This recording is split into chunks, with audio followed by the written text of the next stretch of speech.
What's up, guys? My name's Toni Cheadle. Welcome to my page. I am the owner of Lotus Soul Fitness, and I am here to share with you guys tips about fitness, about reproductive education, about overall well-being. So follow me and subscribe for more. Hi guys, so I'm just here with Imani. We're about to go through a quick workout and also discuss a few things with you guys, so stay tuned. Alright, so tell me a little bit about your fitness journey and the things that you had to endure throughout that and overcome. So, fitness journey specific to working with you, we've been working together for almost two, is it? Yeah. A year and a half. Yeah. Maybe. Yeah, right at that mark. Yeah, right at the year and a half mark. And so to that, I have fibroids, several of them. And so kind of working around everything that comes with that, from the bloating to the discomfort to losing a whole week's worth of workouts every month from, just when I'm on my period. And so just so many things that I feel like we've had to make adjustments for to accommodate what some of my physical limitations are right now, just because of the discomfort and, like I said, the bloating and the placement of them and the pain and all of those things. So it's been a good journey, but we've had to make some tweaks. Right. So for me, I think some of the tweaks I had to make, for one, I had to go research a lot of things. Thank you for that. Because, a lot of people deal with fibroids and there's not a ton of research on it. I mean, most people don't even know why it's there in their body. But a lot of people deal with it. So I think I went into and I read a few articles about it. And then I realized the things that they were describing, like working out, has to be the most uncomfortable thing. And so every class I would check in with Imani and I would say, how are we feeling today? And then when it was time for core exercises specifically, everything else she seemed to be able to work around, but the core exercises specifically seemed to make her uncomfortable, sometimes cause pain. And so I would leave it up to her to manage her body in that position. How does it feel here? I want you to try it here. Can we isolate the ab? Does that change it?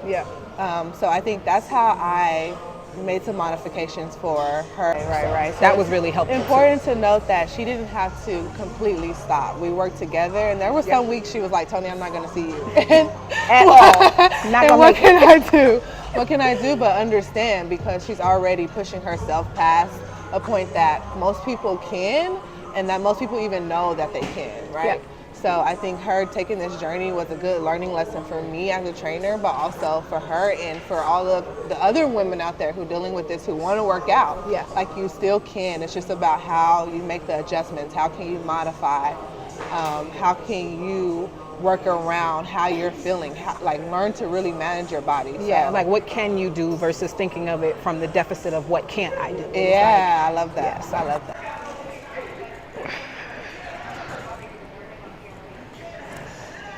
3, 2.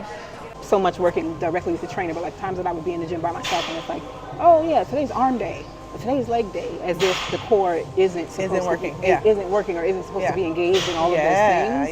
And I think because mine has been either weakened because of the fibroids or just the challenge of trying not to hurt it even more, it makes me more thoughtful of no, my core should still be engaged on arm day. My core should still be engaged, even if I'm working out my legs. I wasn't always making that connection. It was just no, these are just bicep curls. But what is your core actually doing? And I think our bread and butter has been isolating the core, just doing single leg things. Those are a little bit better, so it's not putting so much pressure on that abdominal wall that it's just completely uncomfortable, but we still can target the core from time to time. So there's some that worked really well. There's some that was no.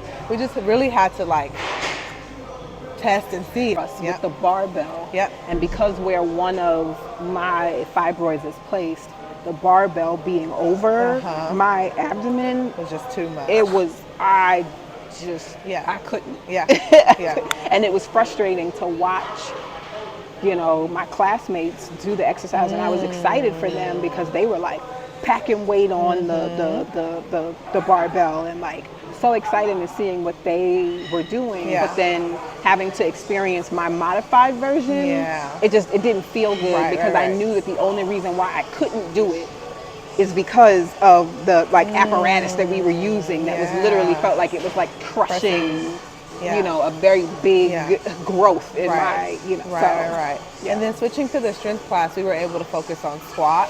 And so now she's stronger in her squat, her leg press is stronger, Smith machine exercises are stronger. So it just worked out better. And then she was still able to see strength in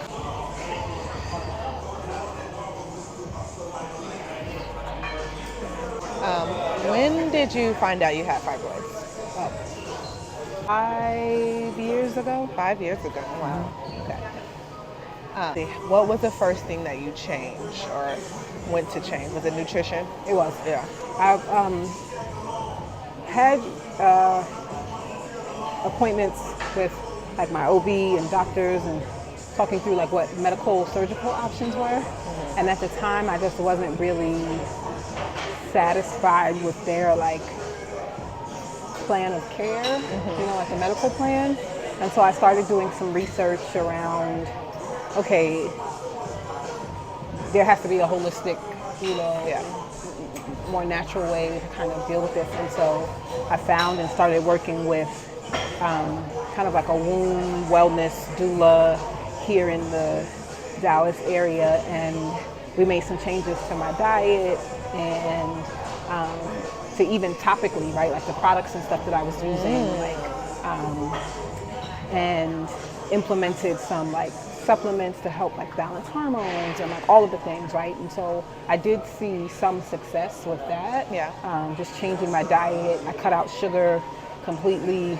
I was already mainly pescatarian, but I moved closer to like being plant-based and like I said, just increasing like supplements and vitamins and tinctures and like all kinds of things, right? And so I did see success with that, but it was more so success in like the management of like the symptoms of fibroids, right? Like the heavy bleeding or like the bloating. So it managed the symptoms, but it didn't like eradicate the fibroids. Right. And so, yeah, those were the initial changes that I made. I went complete like cold turkey on like all refined processed sugars, like taking out coconut. Coconut is like highly like estrogenic. Wow. Things that are not necessarily bad for you, but bad if you're dealing with certain things, right? Like, at one point I had to take like flaxseed out because she told me that flaxseed is something that they suggest to mothers who are having like challenges lactating. And she's like, you don't need an overproduction. You already have an overproduction. So using that would actually exacerbate something that already exists for you. So it's just like the things you just don't know. You know, you don't know what you don't know. So the first change that I made was definitely like nutrition and diet. And it sounds like you went straight into building a team for yourself, like a healthcare team. I did. And not just one option, but all of them. All right, now I want to know how, like, we talked about how it changed your fitness journey. We talked about how it changed your nutrition-wise and health-wise. How has it changed your life overall? Like, how's your social life? How's doing things for yourself now? How is getting dressed? Like, how are those things? It's challenging. I feel like sometimes the like medical and physical effects are discussed a lot. What is discussed, at least in what I've seen less, is the overall effect on your quality of life, right? Like figuring out what to wear, you know, because you don't want to have to field questions of, oh, when are you due? Or, you know, I've had that before, right? Just when I'm like extremely bloated. On the worst and heaviest days, I look about 5-6 months pregnant. And even when doctors have like measured, right, where, you know, where I am at my most bloated, right, my most swollen, it ranges within that 5 to 6 month, like what a 5 to 6 month pregnant woman would look like. So just navigating through that, right, as someone who loves clothes and used to work in fashion and like being stumped when you walk in your closet or like having to spend 40 more minutes getting dressed because you put something on that makes you a little bit more, you know, self-conscious. It's affected my sleep because sleeping is uncomfortable because of the weight of like my largest one and its placement, a side sleeper. So having to find new positions to sleep in because it's, you know, it makes it really uncomfortable, which then affects the how restful, you know, how much rest you get, which affects then your next day. Like, how you show up in your world, right, in your work, or you know, for your family. Like, y'all can't tell y'all how many times she walked in and was like, I didn't sleep good, but she got through that workout however she need, and I kind of leave Imani to the side. I'm like, I'm gonna let her do her thing, and then she's out of here. But she shows up, and that is just a true like look at her dedication and how much she wants both of these things. Like she wants to heal this, but she also wants just her fitness journey to continue. So it's really important to know. But yeah, so it's the overall quality of life, like even having to be super thoughtful about what I eat and sometimes not eating because you already feel so full, right? Because of, you know, depending on, you know, where they're placed or how they're moving in your body that particular day or week or whatever. Like there are days that I will be physically hungry but will not want to eat because I already feel so like stuffed, you know, and it's like, to eat another thing is going to add to the discomfort that I already feel, you know, so it zaps your energy, like I said, like just mentally and psychologically, like to feel like your body is like revolting against you, you know, it's like, it's not a good feeling at all. And there was a time when like the span of time that I had within a month where I felt like normal was like good, you know, where it was only like maybe the week leading up to my period and then the week of my period that was like god awful. And I'm like, all right, I got 2 weeks. And when I knew that things were progressing and that the fibroids were like either multiplying or getting larger was when that window of time of being good got shorter. And so now as I'm like approaching my surgery to get them removed, the window of time is like much shorter. And so within a month, I might have maybe a solid week where I'm like, I feel like I'm good. I got energy. I come in here and I'm like, hey, T, like, you know, but that used to be longer. 2.5 weeks, right? Or 3 weeks, you know, and now it's just like that window is shrinking. And so that's really what pushed me to lean fully in the surgical route. In addition to continuing like the holistic things that I was doing, I was like, okay, no, this is affecting my quality of life to the degree that I am showing up less for my life. And I didn't want that because I felt like I was diminishing my life because of this very uncomfortable, painful, you know, thing. So,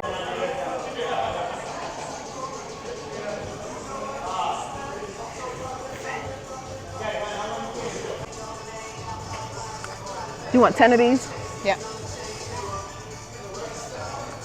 I think a part of like the sharing of the information, right? Like so many unhealthy things have been normalized. I remember when I first started working with my doula, she was saying like most women don't know that they are experiencing unhealthy periods because they don't actually know what a healthy one looks like. Because we're not taught from early on. She's like, you know, in certain communities, you're just told like, this is what it's going to be for this long every month. You're going to hate your life and then it'll be done. And it's just something you got to go with it. It's the burden of a woman, right? But the scientific, like medical, like all of those aspects of it, we're not actually taught. So we're not taught like what color, what shade your blood should be, how long you should be bleeding, what's the level of pain that you should have, right? And so the things that are unhealthy become normalized. So we don't realize that they're unhealthy, and so we are living with symptoms of a larger condition that are just not addressed until it's like unavoidable, right? Until for some, like it's like, no, I feel like I'm hemorrhaging, right? Until it's too far gone, right? Where you catch it when you have 20 fibroids versus 3, you know, where you can make changes that are preventative as opposed to things that are then reactionary. So I think that the more conversations that we have around what health as a woman, like holistically actually looks like, then we'll be better versed to like listen to our body. Because sometimes we only listen once it reaches this like pain point that is beyond. And then it's like, okay, well, what do you do with it then? You know? So I think it's helpful to talk about it beforehand. About it now, and I hope that this can help someone out, us just talking about it. Like you don't have to live that way, but if you learn how things are supposed to feel from the start, then you know what to expect. You know when something's off. You know when something is off. And that was it for me. It was like something is not, you know, right. And when I would make the changes that Maite, who my doula wellness kind of shout out her, coach, she's amazing. She's amazing. Love her. But you know, when she would give me these small changes, like I saw an immediate change from my first appointment with her, cutting out sugar. Like I just went cold turkey. I just like cut it out. And so then I detoxed to get what the sugar that was, like the refined processed sugars out of my system. I saw an immediate change in my next period as far as the cramping was concerned. You know, like my cramps were drastically reduced. Like so my bleeding was still heavy because the heavy bleeding was a result of the fibroids, where they were positioned and how they were like pressing up against my, you know.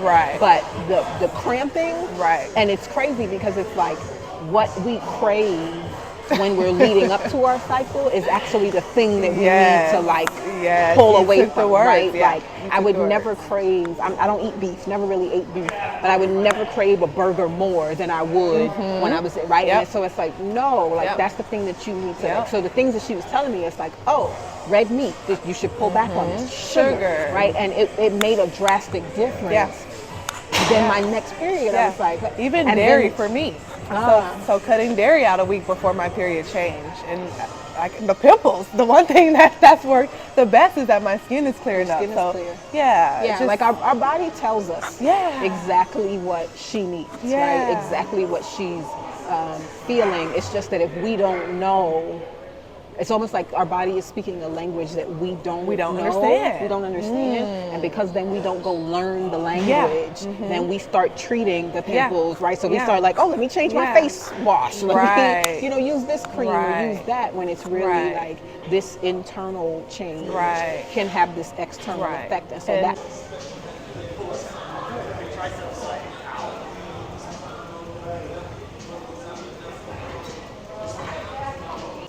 Everybody in what I'm considering like my wellness team, right? So Maite, my doula, Toni, my trainer, and even the doctor who's performing my surgery. I found all of you through social media, right? And like that was the entry point, and then we connected offline, and you know, I learned about all of you and your practice and your approaches, and you know, and now here we are. But to your point about how effective social media can be for things more than entertainment. The team that I built for myself, and even some of the products that I've discovered to like support me, you know, throughout this, are the results of like information that I initially collected from there, that I then went and did like a deeper dive into to really find out, okay, what is the system that is going to work for me? Is this for me? Right. What fits within my lifestyle? Lifestyle meaning budget. Lifestyle meaning time. Lifestyle meaning like my work, like what I do for a living, and like all of that. Like how do I make all of these things kind of, you know, fit and work for me? So that's also been a part of it. Okay. Well, if you could say one thing to someone who may be going through this exact same thing, and just the fitness journey aspect of it all, what's one thing that you would share with them?